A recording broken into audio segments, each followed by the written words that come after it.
And welcome to this month's edition of the Podcast Superfriends. I am John Gay from Jagged Detroit Podcast. We will go around the room and introduce ourselves very quickly. We could start with the fighting through illness, Matt Kundle. It's round 2 of COVID, twice in a calendar year. Ooh. Yikes. Anyhow. Say it ain't so. Yeah, I know, we're much better now. Matt Kundle, Winnipeg, Canada. The Sound Off Media Company is who we are. And I got my COVID on the airplane coming back from Punta Cana. Well, fortunately, Matt's in Canada, so he's only 4/5 as sick as we would typically be with COVID. So, Johnny, podcasts. Hello. I am very excited to be here. We have a very, very special episode for you all today. Where, Catherine? Yes, I'm also. This is so special. I'm Catherine O'Brien. I'm in Baton Rouge, Louisiana, coming in as a podcast producer, just dying to talk about all these exciting topics that we have ready for you. David. Ho podcast or something. Hello, everyone. David Yaz in Boston, pod617.com, producing podcasts in Boston and all around the globe. All right, so we kind of called an audible on today's topic, and we got to give Johnny credit for the idea. Santa's podcast Giftbag. Lessons that we have learned from working with our clients we feel you can apply to your podcast and the industry as a whole in 2024. So since this was your idea, Johnny, why don't we go ahead with your first prediction? Yeah, I think mine's not so much predictions. I think it was more like lessons learned. I apologize. Yeah. The five of us, I mean, we all work on podcasts all day long professionally, and the audience of this show is people that want to improve their podcast. So why not take all this knowledge just from the last year? I feel like over the past year, we've kind of have thrown out knowledge that we've learned over the years, but specifically this year, I feel like we all have some big takeaways that have worked for shows, have not worked for shows, and we want to share that with you, the audience, today. I'll start with my first one. I feel like we could just go one at a, maybe like go one person does one, another person. Yeah, we does can go round another robin, one. sure. My biggest takeaway of 2023 is shorts are the key to marketing. And people think, oh, well, the conversion rate of shorts to someone subscribing to my show are very low. And that is just something that we have to grasp and deal with. And that's okay. Basically, you're just trying to increase your awareness, your brand awareness. And if it's someone that just subscribes to your YouTube channel for your shorts or your TikTok or your Instagram, that's one more follower that you didn't have yesterday. You're already making the content. Why not cut it into shorts? Specifically on how to make good shorts, nay, great shorts. The first 3 seconds are key. Everyone here that's watching this and everyone here at the round table watches some sort of short form content. And if that hook doesn't grab you in the first 3 seconds, boom, you're gone. You're never watching that content again. You're never scrolling back up to that video. It's over. So when you're finding your hook for your short, it doesn't necessarily need to be the first 3 seconds and then it continues on to the video. If the hook is at the very end of the video, you can clip that, drop it at the very front, hit me right out of the gate, and then go into your clip. So those first 3 seconds are the key to keeping someone watching your video. The second one, when it comes to shorts, different content, different platforms. The stuff that you're going to post on LinkedIn, a professional website, and maybe Twitter X, a little bit more professional as well, is probably not going to be the same content that you're sharing onto TikTok or Instagram Reels or YouTube Short, where it's more sort of people are looking for entertainment and less so business life advice. So you need to consider the platform and what type of content you share on each platform, and your shorts should reflect each of those platforms.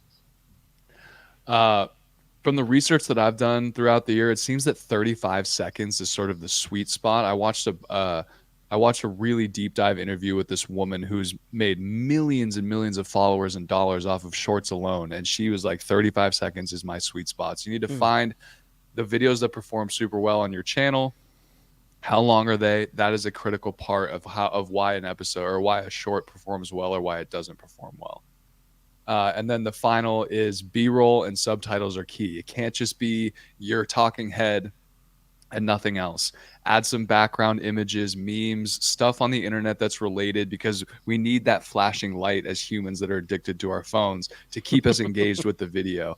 And then a lot of times people are not watching with audio. So if they just have it open and it's muted while they're at work, they can read the video as well. That will keep them watching, and that's going to keep them engaged too. I know for me personally, when I watch stuff on Netflix, I always have the subtitles on, even if it's in English. It's just the way that people are consuming content more and more nowadays. So shorts are key to marketing not only yourself but your podcast. Excellent points, Johnny. I think you really came out of the gate strong there with, there has been resistance to it. Oh, it's not going to convert. But it's just like, television or radio advertising. The more impressions you get with a commercial or the more impressions you get with a song until it becomes familiar. Back to my radio background, you make a really good point there. Any other follow-ups to Johnny's points before we hit our next spot in our round robin? I'll touch on the subtitles, which I really like a lot.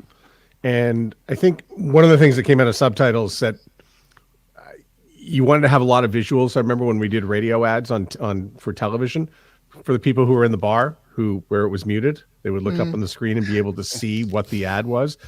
Same thing, really, when it comes to phone. There's a lot of people who are double boxed, double screened, and sometimes they don't have the phone up that loud and just having the words go across. Smart, like it. I do have a tiny little bit of a societal fear that we're now down to. We have to catch everybody not in 30 seconds, in 3 seconds, and 35 seconds is the max of our attention span. I have a tiny bit of concern for that, but I'm going to accept what is and take Johnny's advice to heart here.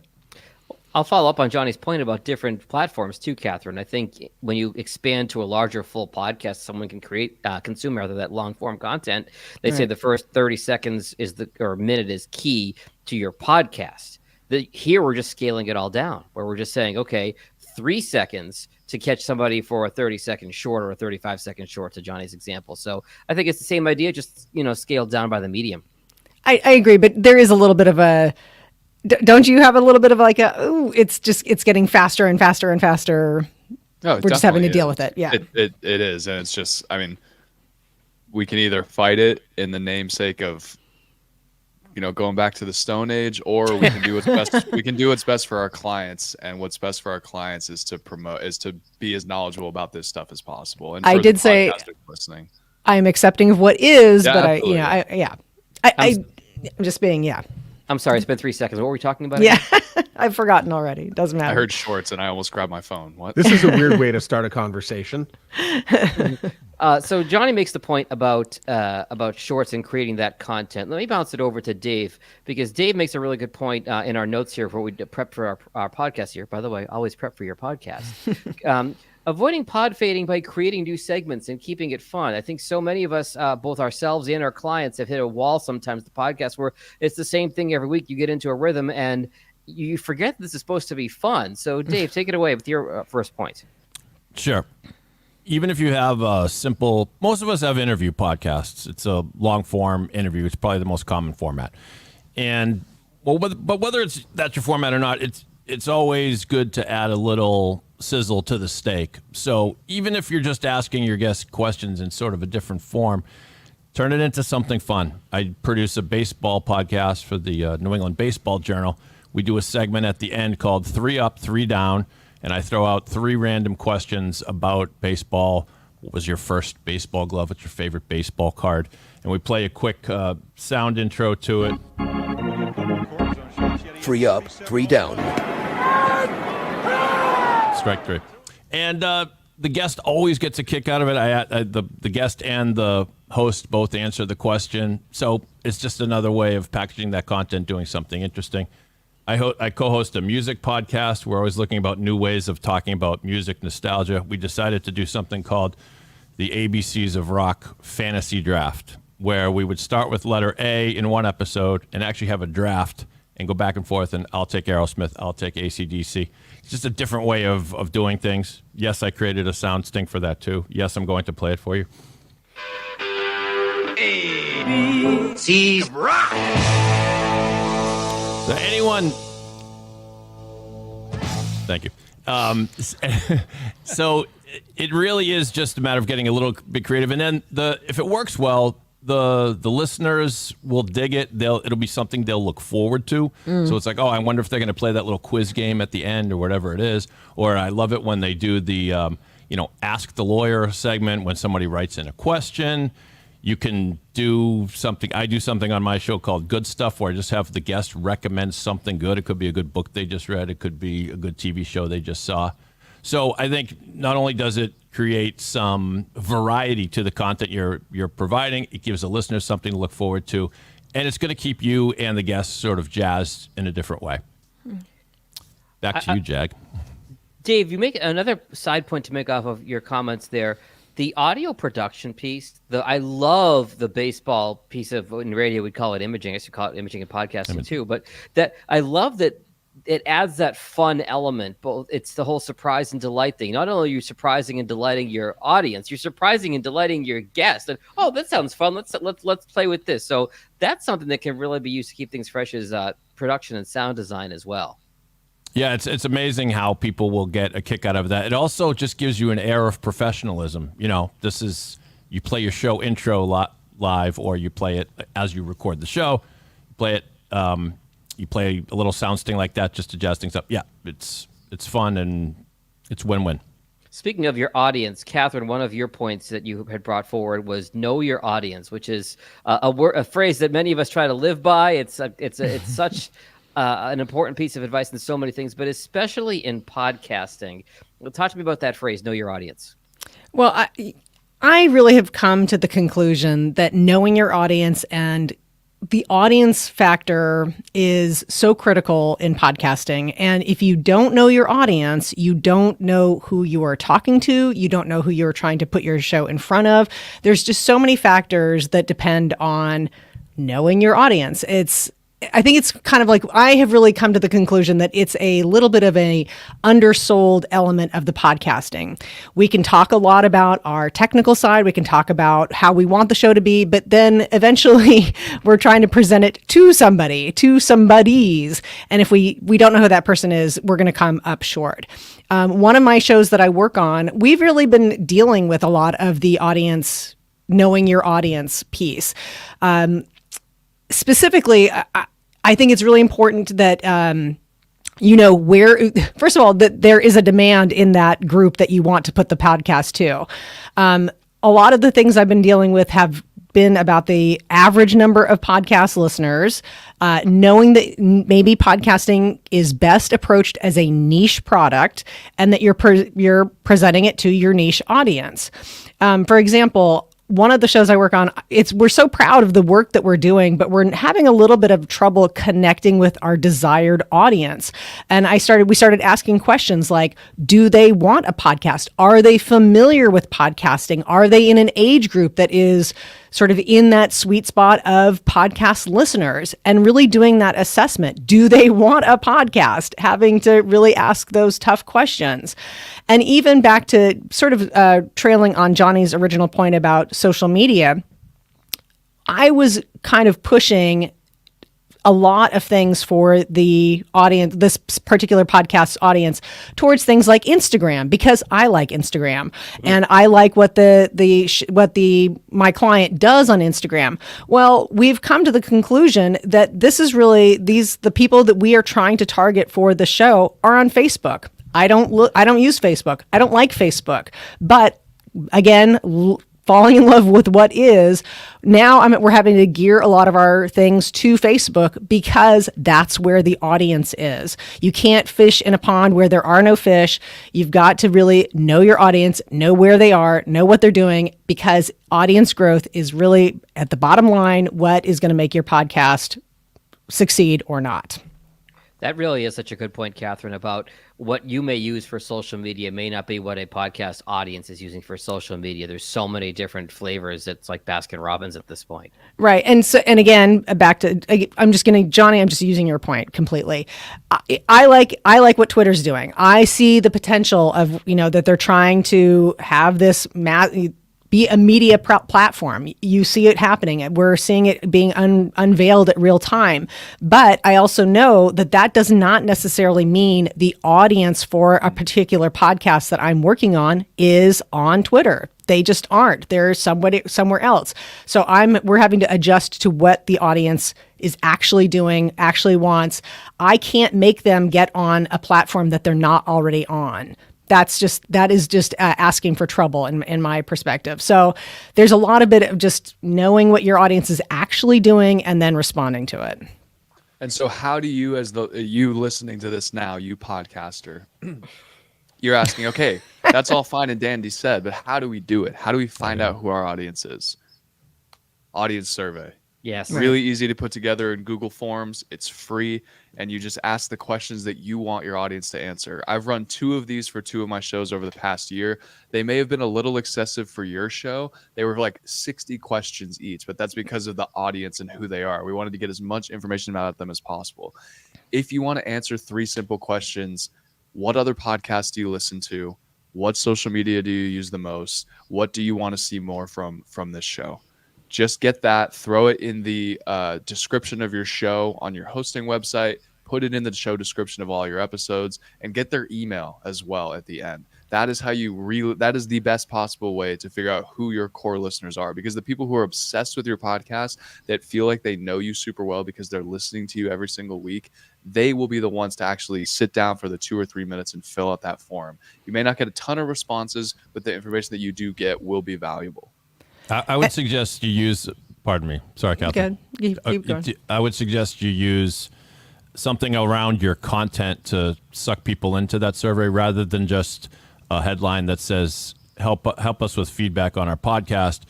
If your podcast on cycling, say, what's your favorite place? Tell us your favorite places to cycle. And when they click through, they get to the survey. And that's one of the questions about the actual, content that your podcast is on. And then they'll be happy to answer some questions about what they'd like to hear in the pod. You can also bribe them and give away. That's what we did. Amazon gift card, We offered cash giveaways but you had to put your email in there because that's how we selected who it would be. Right. The other thing, though, too, Johnny, is that an audience survey is for people who are already listening to your podcast. There are procedures for people to do like a customer avatar or an audience member avatar. Just, you're deciding who are we going to target to begin with. Once you do that, then you make adjustments on what actually happens. So again, back to the example of Instagram versus Facebook. So, we were targeting an audience that I presumed would be Instagram people. They're not, right? But that it was okay for me to predict, okay, they are going to be coming to us through Instagram, and then we just have to adjust once they are. It would be foolish then for me to keep pushing at Instagram, and then without adjusting to Facebook. But when you're starting out, when you're just going and you don't have the audience, it's okay to sort of say, we predict that they're going to be, this is who we're picturing. We're picturing they are female, they are this age, they are this socioeconomic level, they are Instagram users, they are whatever. And then, so how did you find out that they were Facebook users? Because that was where we were getting the actual response from listing the podcast episode and from the other content that she is putting out, this particular show. It wasn't just the podcast. That's where everything was getting the most traction. Okay, so she has like a business tied to the show. Correct. And all of the attention was coming from Facebook. Okay, yes. So I just wanted to just get, because I feel like in the sense of like we're giving away these secrets, we should give as much detail as possible. Like, okay, right. Well, how did we find this out?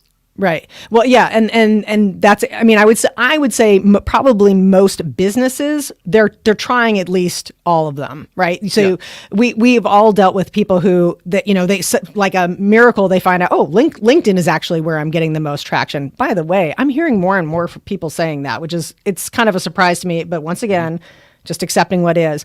But most businesses will put out information on all platforms, and then. It's not a question of, Twitter's potential is so much greater because it's not doing well now. The answer is really no. We're responding to it where is it doing well? Where are you getting the most people? You put gas on the fire. You don't try and stoke the low flame, so to speak. I think that's a really good point, Catherine, because there are small, larger companies can do all that experimentation. If you're a one-person operation, maybe you're only able to do a little bit at a time. You can use the tracking links and see what links are getting the most clicks on various platforms, and then you know where to focus your energy because you don't have the time and bandwidth to do it everywhere all the time. Speaking of good. Johnny? One last thing on the clickable links. Bitly offers that for free. You can create 100 links per month. You drop any link you want in there, and it gives you a short Bitly link, and then it keeps them all organized for you. And you can go in and check them retroactively and see how many people clicked those. So that's a great call out. bit.ly. Matt Kundle says bigger is not always better. And you know what? That includes guests. So one of the things that I've wandered through this year and discovered that there's some of our bigger podcasts are complicated. They take a lot of time. There's a lot of teeth gnashing over exactly what Catherine said. Where's the audience? What's the audience? Sometimes they're celebrity driven and there's many guests, and we get a big guest on and it doesn't necessarily resonate. So when you're working with a podcast that has a very narrow audience, niche subject matter, it is going to be easier to market and to find that audience because you know exactly where to look for them. They're hanging out exactly where the products are and where the subject matter is.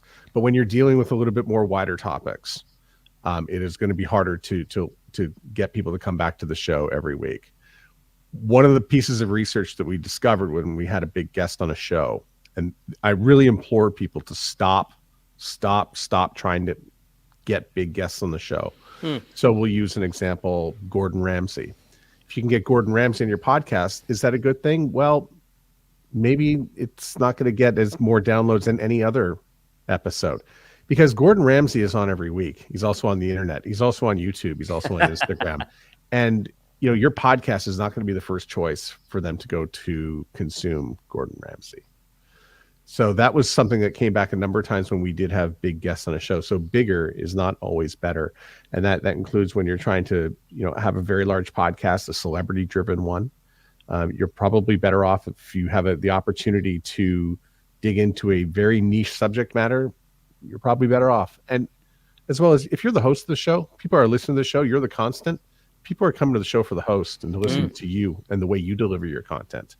And going and getting a guest is not going to change that. People are still coming for you.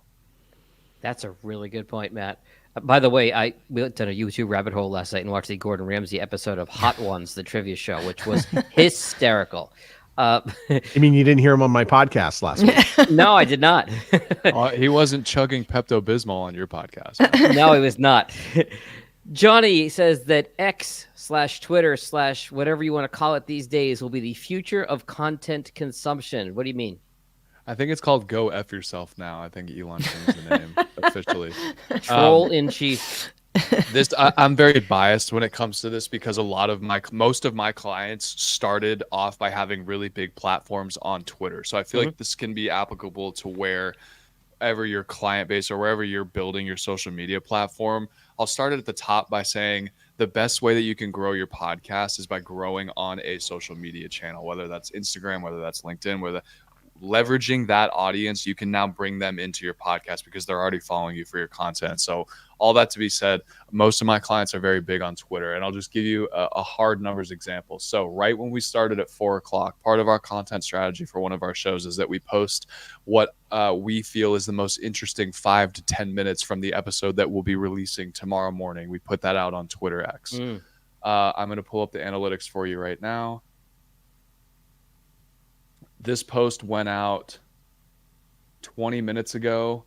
It already has 2,500 impressions and 1,000 unique views on a 5-minute clip.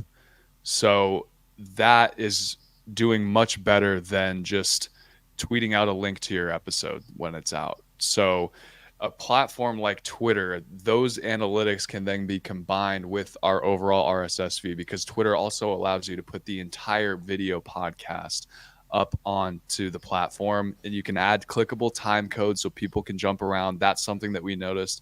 That's a lot of feedback that we got from our audience as well was, hey, we're really busy. We love that you're putting out hour-plus episodes. However, it would be really nice to be able to just jump to the parts of the podcast that I would really like. So that hits home on two things that I've talked about all year long. You need to have some kind of video component to your podcast. You need to be doing time codes for your podcast. And you need to be leveraging platforms like this where you're able to get the entire episode up onto a whole new social media platform that doesn't incorporate the RSS feed. There'd be no way to get your podcast onto Twitter. Now there is. There's no way to get a full episode on Instagram. There's no way to get a full episode onto YouTube or onto LinkedIn. You can get it on Twitter. You can do it on YouTube as well. YouTube is its own kind of thing, but I think in terms of a social media platform where people are engaging with each other, you're building followings that's not based solely on video uploads. I think that that's going to be a huge benefit for people going forward if you're trying to grow a following in general that your podcast can be encompassed within. Johnny, loving counterpoint to borrow Catherine's favorite phrase. Please. The news as we're recording this on December 11th of 23, news that Elon Musk is going to, re-platform Alex Jones, let him go back on Twitter. I know you're an avid Twitter user. I know it's been very helpful for you and your business. What do you say to the pushback of Twitter is losing folks due to controversy, as Jimmy Fallon would say? Yeah, I mean, I think everyone's entitled to their own opinions. I won't speak on Alex Jones specifically, but I think that there are a lot of Twitter accounts. There are terrorist Middle Eastern accounts that still are allowed to be on there. The Ayatollah is allowed to be on Twitter. There are a lot of people on Twitter that you could make the argument are worse than Alex Jones.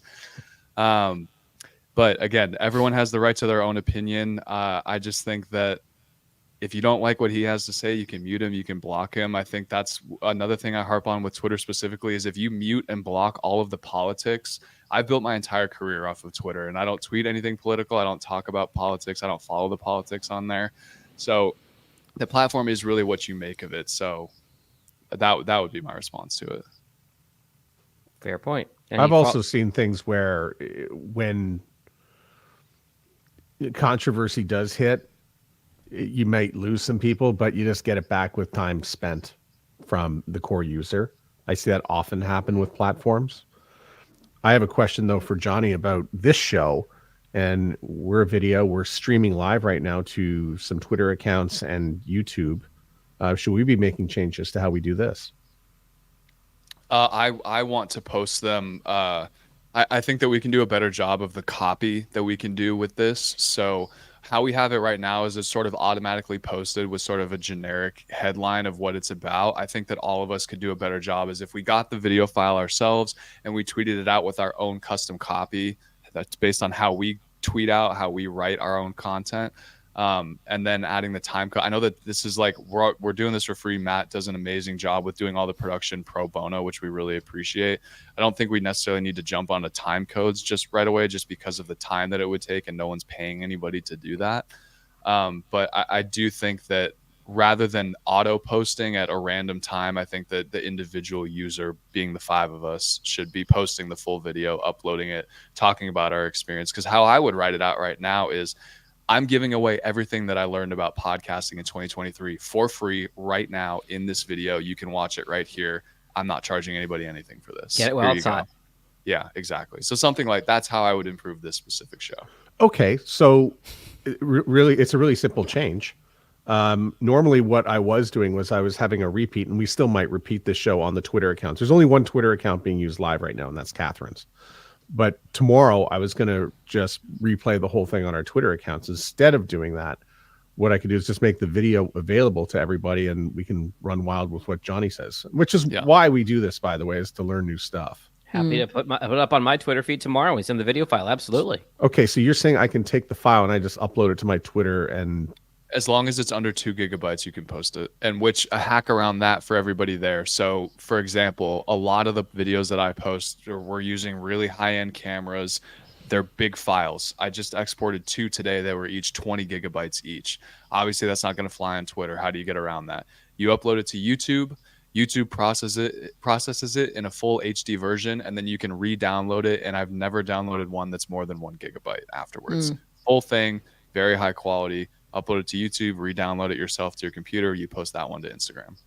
I'm the kid in the class who's just asking all the questions when the teacher just wants to move on. Well, I'm sure some people in the audience are probably thinking the exact same thing. So let's just spill it. I'd have you bring me an apple, Matt, but you've got COVID, so I'm not going to take your apple right now. And it's funny you mentioned video. I upgraded my laptop because I started doing more video production for my clients, thanks to Johnny and Matt and others dragging my feet into it. And I got an external Thunderbolt hard drive because some of these files, if they're high quality, can be massive. But speaking of videos, David Yaz says spiffy videos can be done on a budget for those who are a little intimidated by this part of the conversation. That's right. So here are a few of my pointers for making video versions of your podcast or whatever they may be. And you can do this even if you're just on a Zoom call or using another recording platform, connecting with your guests remotely, or whether you're doing it in person. First of all, invest in a green screen. I'm using one now. It's it makes a big difference. Believe me, you don't want to see like what's behind me in my apartment, but here, you know, you can let your imagination run wild as to what kind of background you can use. You can get one on Amazon. There are any of a number of brands. There's one called eMart, E-M-A-R-T. It's $18. It's the one that's hanging behind me. It works just fine. If you're intimidated by the idea of video editing, don't be. A short, tutorial on even iMovie. I use iMovie. It's the simplest of programs. It's the most basic. It comes with the Mac. And if you get even slightly familiar with that, you can put up a logo that comes up before the video. You can do an overlay. You can maybe add a little intro music there. And then what I do is if I'm doing a video and audio version of a podcast, I'll do the video. You don't really need to edit out, pregnant pauses, ums and uhs and other things. Only something really drastic that doesn't belong in the video is what I would recommend. That's kind of the way video podcasts have gone. After that, I take the audio version of that video file and I use that to then do a more meticulous editing as I would do for an audio podcast. So it's kind of a time saver. Jag, do you want me to share one example of what I'm talking about, or? Please, yeah. No? Okay. You're able to share it into the session here? I think so. Matt's our tech guy for StreamYard here, so. Yeah, once you hit the share there, I'll just punch it up. No, I got it. So I'll just play the first not even 30 seconds of this.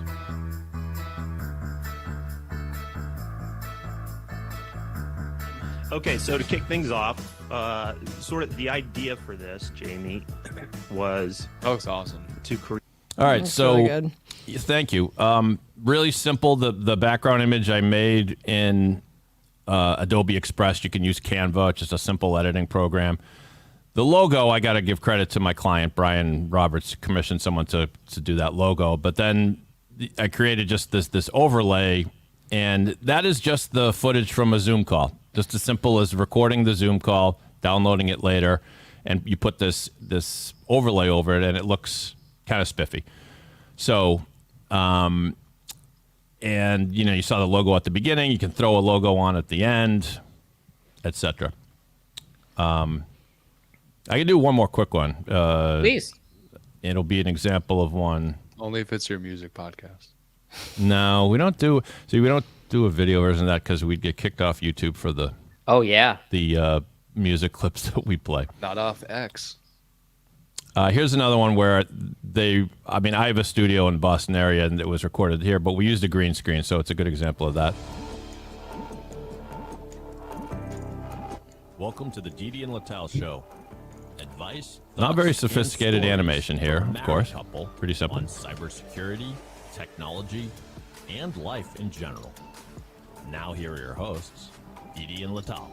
Hello and welcome to the Didi and Lital Show. I'm Lital. Hi, Didi. Hey, Lital. It's a okay, so you can see that the use of the green screen. I mean, you can tell it's a green screen, but it's not painfully obvious, and I think it looks fine. And just using a fade-in feature on the iMovie, you get them kind of appearing out of thin air, which is kind of a cool effect. You get obviously the imaging, the logo, and so that's my 101 on video editing on the cheap. But Johnny, I want you to know I bought the expensive camera, and I'm going to be calling you to figure out how to use it. It's sitting right over here. It's going to look amazing. There you go. There you go. I think the theme I'm picking up on here, in a way, is Darwinism. Because technology has improved so much, especially in 2023, where we talk about accessibility to, things like Canva, video editing programs, audio editing programs, AI, things like that. It makes the space a lot easier to get into, and it really does become a case of the cream rising to the top, because now there's a lot of competition. The barrier to entry is lower than it ever has been. So that's why we're talking about all these things today to make your podcast more successful. And to Catherine's next point, there's a lot of baloney out there. Oh, we're going to this one already? I thought that was going to be my crowning opus to send us on home. But yeah, I'm going to say this. In 2023, a lot of things were exposed to be either, if I'm going to be very generous, I'm going to say unfounded, or if I'm going to be uncharitable, I would say actually untrue. We're still seeing a lot of shaking out of the let's say the in outside investor, the VC investors from 2021 into podcasting, and for the difference between that and the majority of podcasters, which have smaller, modest shows. We've even seen a lot of critically acclaimed shows, these sort of big names in podcasts, proven to be not able to deliver a return on investment for some of these big podcasting outlets. So I know that I really personally, I reached sort of a threshold, we'll just say that, when a lot of the experts at a large podcasting conference were undermining all of the things that they had been previously telling us for years on end. Was that a diplomatic way of saying it, Jag? I tried really hard. Well right there. Well done. And even when we had that great conversation with Jay, a lot of podcasters are having to let go of a podcast means an RSS feed. If you want to build an audience, if you want to have people consuming the content that you're creating, you might have to let go of some of those preconceived ideas and get used to putting out your show on all of the platforms. Get used to putting out your show in a way that you weren't thinking you had to before. There's just been a lot of things proven untrue. I know that after I got ticked off, I decided, I'm just going to maybe rely on our own experience of what we're doing with our clients and with the podcasts that we're producing. Just rely on take things with a grain of salt and go by what the experience is of the shows that you're actually putting out there. That's going to guide you a lot more than some of the expert advice out there. Related to that, Matt, before I move on to Matt, any follow-ups for Catherine there? I think she's spot on with everything she's saying here. Everybody's nodding for the listening only audience. Thank you for the translation. Related to this point, Matt makes the point that podcasters are not on the same page. Yeah, and that goes back to what Catherine said, and that's, a lot of the baloney that things have to be done in a particular way. So I'll go back to that era when there were ways that were encouraged to market podcasts, where to put your podcasts. And one of those things I'll use, for example, is, IAB certification. That way we can all find out exactly what a download is. So you should have an IAB certified host in order to, so that we know what a download is, so that you can sell it. And listen, it's a lot easier to know what a download is when we know that it doesn't come from a Russian bot. There's many different ways to count. But now I'm beginning to see that, IAB certification, if you've been following along with Pod News and James Cridland, there's a lot of companies that have not re-upped. And, it's something that you do have to re-up every few years. Mm-hmm. And so they're coming around to it and they're slow. But I think a lot of companies are slow to get this recertification because I think they don't want to pay, is one, because it does cost about $30,000 to do it. But I think they're looking for another way or hoping that another metric comes along. In the way we can count our metrics and the way we can sort of determine, who's listening and what's a download. It makes sense though, because who wants to pay? If I owned a company, I don't want to pay $30,000 every 2 years to be told that I'm actually not getting as many downloads as I think I am. If you're selling advertising, then you're not getting that $500,000 check then. Yeah. Right. So, there would be reasons for that. Why you would need it. Listen, standards are important. I'm not decrying this stuff, but I'm just finding that podcasting 2.0 is another example. Finding new ways to use RSS. There's been no changes, right? But not everybody wants to take the time to make those changes and to get together and to really push the ball forward. So there's a lot of podcasters that are not on the same page.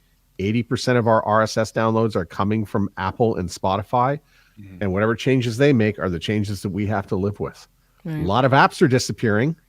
Where's Stitcher? We lost that this year. We're going to lose the Google app as soon as April, for those of you in the United States. So the Google app is going away. The Google Podcast app, let's specify. The Google app itself is not going away. Google we don't want to scare app. anybody here. Yeah, and raise your hand if you started listening to all your podcasts on YouTube Music. Crickets. Exactly. I was supposed to check to see if one of my clients had it up there today, but I forgot. Clearly, it was a big priority for you, Matt. I'll do it later. one thing I want to mention from my observation, my biggest lesson from 2023 is how ubiquitous AI is. But it seems to me that AI is only as good as the human gatekeeper that is using it. I really can't emphasize that enough. There are AI tools that I use to process audio, Adobe Studio Sound, Descript as well.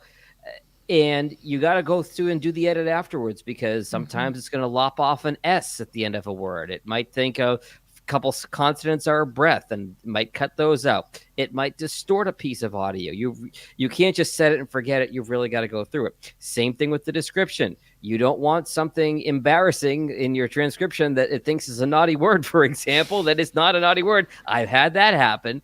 I've had it too. You really can't just trust the AI to set it and forget it. It's improving, but it is a time saver because you don't have to do all the actual work, but you've got to check whether it's audio, text, whatever it is. You really have to follow through and everything. I had a client catch something in a transcription, an error today, because I'll admit I didn't go through and didn't check it by hand. It's like you say, Jag. It's a tool. It can't produce the creativity, and it can't really produce great content. And that's what we're in the business. And really, if you're podcasting, it is at the end of the day about the content. Are you producing a good, compelling show? Jag, I don't know about you. I do use it for certain things, like the list of topics. And Johnny talked about the importance of that and putting those in the show notes of both video and audio. It's a godsend for me for that, because, man, I hate doing that. Just going through the transcript of a show and go, all right, at 12 minutes he talked about his dog, and then at 13 and a half minutes he talked about his cat, and but if you put the entire transcript into ChatGPT and say, give me time-coded topics and give me about 24 of them, it will do that. And to be honest with you, it may not be perfect, but one, you give it a quick look and you take out anything that's tragically wrong. And two, I don't know if I'm supposed to say this out loud, but the stakes aren't particularly high on show notes. You want them in there for SEO, but if something's off a little here or there, or you forget a topic, it's not the end of the world. So that's the type of thing I would leave to artificial intelligence. Related to that, Dave, you say that SEO still matters. To expand upon that. I'll expand upon it if you don't expunge it, Jack. That's fair. You're in charge here, okay? It's been a long day. Yes, I'd like to make a motion to expand. So, granted. Yeah, I just noticed this might be Captain Obvious, but a lot of us do get lazy when it comes to you put out a podcast, you edit it later, you put in the intro music and the outro music, and finally you're ready to upload it. Then you're like, oh, I didn't do the show notes yet. Oh, I didn't do the show description. I didn't do the talk. It does matter, and I've noticed it recently because some of the pods that I'll use the example of the music podcast again that I worked on. I noticed that I put in a whole bunch of list of topics that we had covered in past episodes. I put them all in the very show description. I'm not talking about the show. I'm talking about the show description of the show itself. And I put things that we had done, like the best party songs ever, the best mashups ever, the best country songs ever, and a whole laundry list of them. And believe it or not, we got a little spike, just that. And so the lesson I took, and you guys, I'd love to hear your thoughts on this, is think about when you want your podcast to pop up when someone Googles something. So if you are, doing a show on gambling, or let's say, let's make it more innocent than that, card tricks. You teach card tricks, and your podcast is card tricks. I don't know if anyone has podcasts like that. I just made it up. But anyway, if you do card tricks expert Chicago, that's you. So put that question in, or if you want your podcast to come up when it says, what are the best places to hike in the greater Chicago area? If you want, then get that info in your show description, in your episode notes, and you'll be surprised because you can test it later and see if it comes up. And if you're specific enough, geography is a good way to narrow down your show, then your podcast is going to pop up, and all of a sudden you're the answer to the question that you want to answer. So that's my 2 cents. Be the answer. I like it. Yeah. Okay, related tangentially to SEO and text is transcription. Matt, your thoughts there? They're a pain in the ass. I was going to let you say it. I didn't want to lead it in for you. Go ahead. Yeah, and David summed it up, about having to go through it and check in at minute 12, at minute 13. But you do have to really pay attention. First of all, your client really wants it perfect. Whether or not we say we're doing it for SEO and whatnot, it's really tough to tell a client, yeah, we did the transcription. Yeah, it's not perfect. Hey, Patsy, sorry that your name came out Nazi, by the way. Oh, jeez. True story. That happened. We call that a rough transcription. Yeah, and again, it matters, right? So you do want to be perfect with it. People get upset with the name, with the way names are spelled and the way they comes out. Melissa with 1 L instead of 2. I had a case last week with a Hillary with 1 L instead of 2. And, it does matter. Things do get a little bit complicated. I know we'd like to think that it works. 93% is good, but that's if everybody's got a nice, crisp American accent. If one of the guests is got a Scottish accent, you're doomed. That's going to be a few hours of fixing. Irish as well, a great Irish brogue. I've got a few podcasts that have indigenous land acknowledgments at the front. There's no hope for getting that right. I don't mean to be rude about it, but unless it's like English words with an American accent, transcription can struggle with this stuff, and it takes time to go in to get it right. And you do have to get it right, because if it's at the top of the show, especially, words matter, and it shows how much care does go into the show. They're also, and again, it's the time that it does. David, I don't know how long it takes, but a 1 hour show like this one is going to take a solid, half hour to go through and get correct. And again, the more niche the subject, if it's medical, good luck.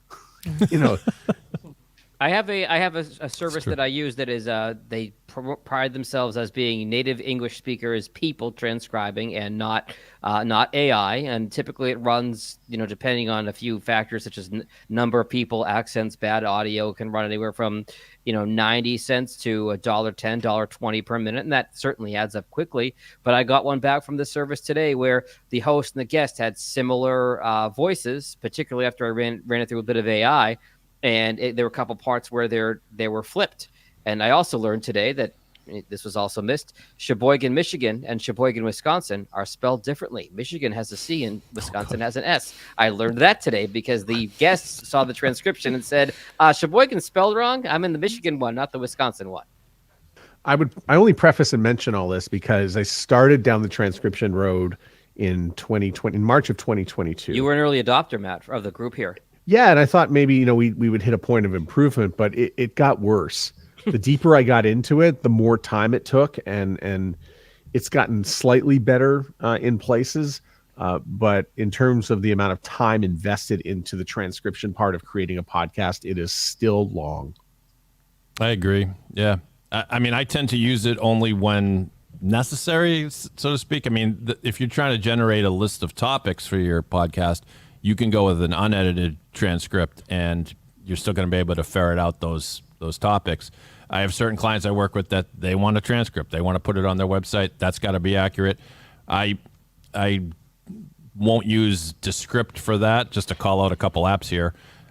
Descript's getting better, but it's still only, it's in the 90s as far as accuracy. I happen to use something called Trent. I don't get any kickback for this, but Trent.com. Now, there's a fee for that, but if you want it accurate, seek out the transcription service that is going to give you the most accurate one.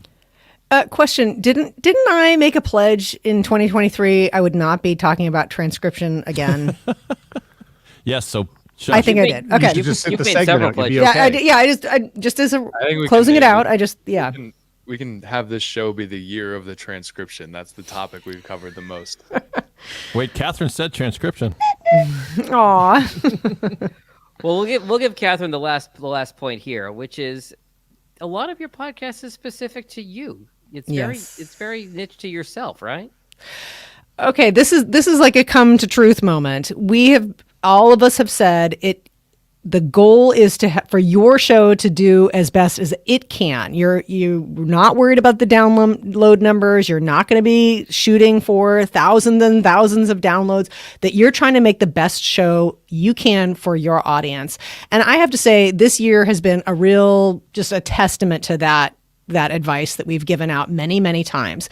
Matt, you'll have to give me the exact number, but we all know as podcast producers, the average number of podcast downloads that a show gets is something in the range of, let's just say, 150 to 175 downloads.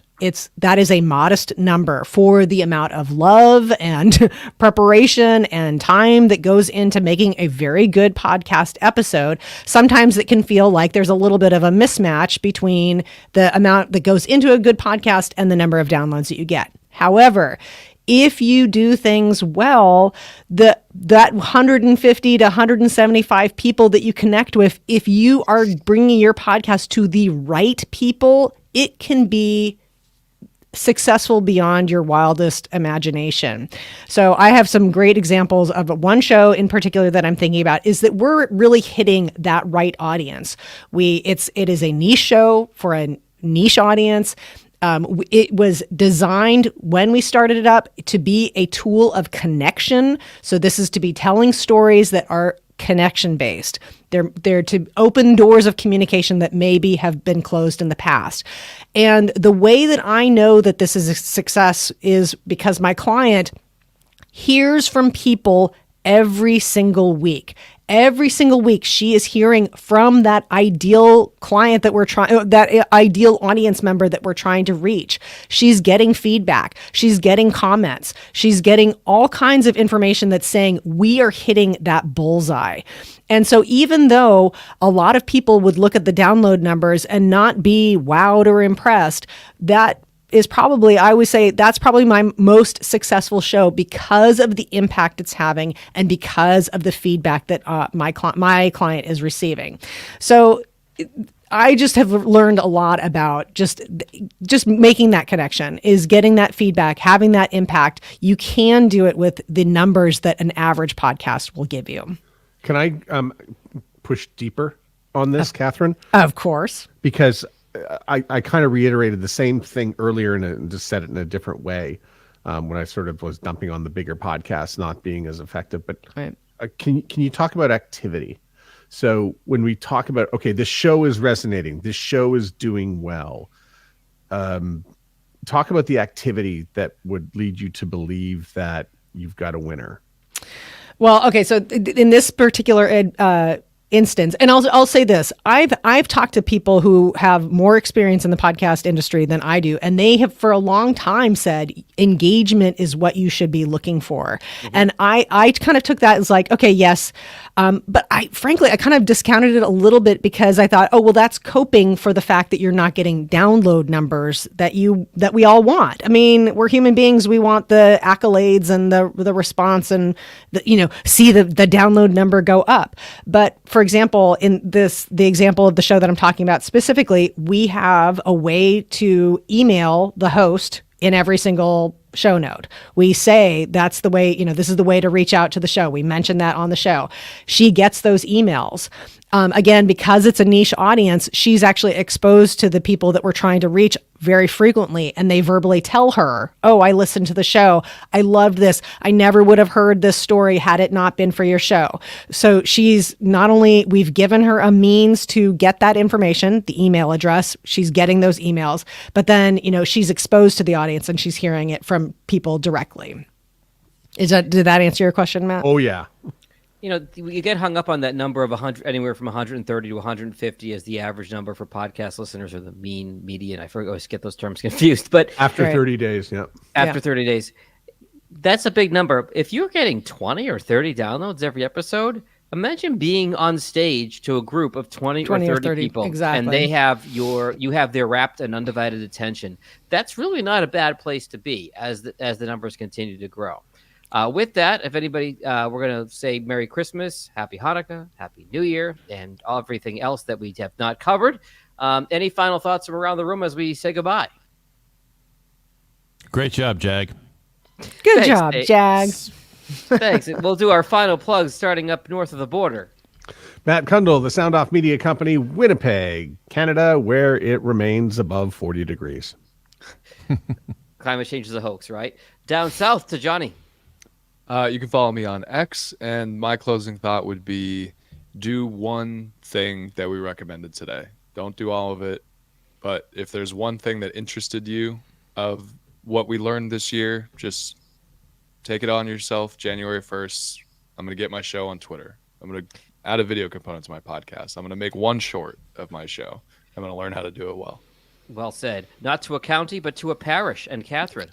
That's right. You know what I'm going to say, and this is something I'm thinking for myself, is I am going to try and find a way to support one podcast that I really like that's made an impact for me, whether that be subscribe to their premium or whatever. I'm going to do that. So because I want to be a person of integrity. Like, you can't ask people to support you if you're not doing that for other, shows that you care about. So just think about, during this time of giving, maybe supporting one of the podcasts that you really like. That's maybe I should have a report for you all, like what happens when you start supporting the podcast that you love. That might be something I'll be able to report on in the new year. That is a great idea. And over to, it's not quite 6 Eastern yet, so it is still Zappy Hour. David? Jag, do you like apples? Well, podcasting should be fun, and that's what we say at pod617.com. In Pod We Trust. How do you like them apples? Wicked pissa. I am John Gay from Jag in Detroit Podcast. You can find me on social or online at Jag in Detroit. JagInDetroit.com is the website. Jag in Detroit is the social. Thank you, everybody. Have a wonderful holiday season. Happy New Year, and we'll talk to you in January.